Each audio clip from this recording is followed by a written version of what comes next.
భవనాన్ని ఇచ్చుకొచ్చి గదిలో మార్చి మళ్ళీ కట్టారో ఏమో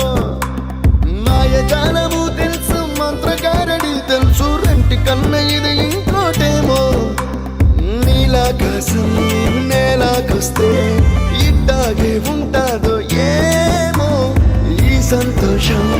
దాచాలంటే హృదయాలు ఓ వంద కావాలేమో ఇంతందంగా ఉంటుందా ఈ లోకం ఇన్నాళ్ళు ఈ మనసుకి తెలియాలే